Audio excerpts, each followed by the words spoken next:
Do you like French press but don't like the grit at the bottom of the cup?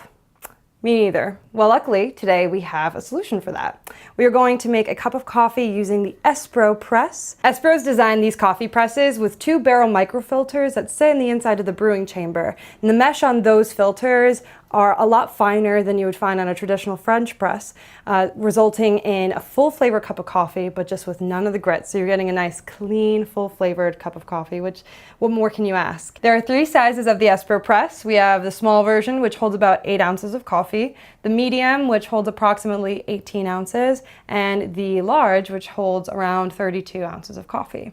But yeah, I would say give or take with those, just because the filters themselves do take a little bit of room in the brewing chamber, so it's just a matter of playing around with. But speaking of that, let's brew our coffee. So today we're just going to use the small because I'm just making a personal cup for myself. We're going to remove the top. Oop, and you get to see that filter there. You will need a scale, some freshly ground coffee, a coarse grind. Today we're going to be making this with 25 grams of coffee, something to stir your grounds with, and of course a cup to enjoy. Then you'll need some water. We have water that we just brought to boiling point and let it rest for a minute or two, so it's a little bit under boiling point, a little under 200 degrees. We're going to place our press on top, and we're just going to preheat the press. What's really wonderful about these is that they're double walled and they're actually vacuum insulated, so they really retain heat really well, keep your coffee nice and hot, and we also want to make sure that we preheat the cup that we will be brewing into as well.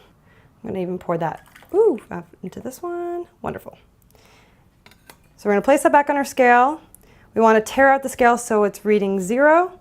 Add our 25 grams of coffee to the press.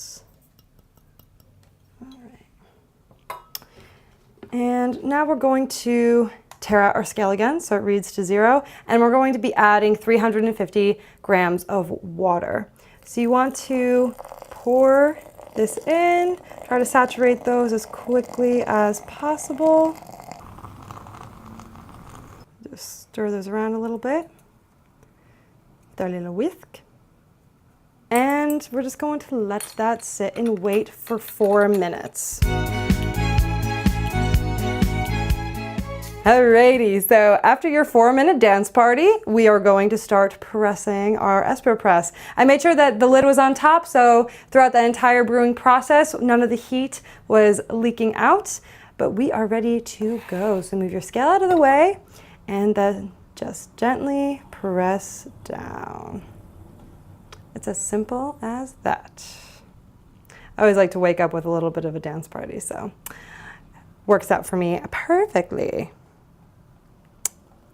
You don't want to rush with this. You want to make sure you're getting a nice, steady, slow press. I'm going to dump out our water and pour right into our cup. If you are brewing with a larger Espro Press, you want to make sure that you decant what you've brewed, just because as long as it's sitting in there, it's still extracting and it can result in a bitter cup. So you want to make sure that you decant that and also heat up your decanter if you're doing so. But luckily, this cup is just for me to enjoy. I hope you enjoyed the video as well. If you want more info about our Espro presses, links down in the description below. Thanks for watching. I'm Lindsay with First Line.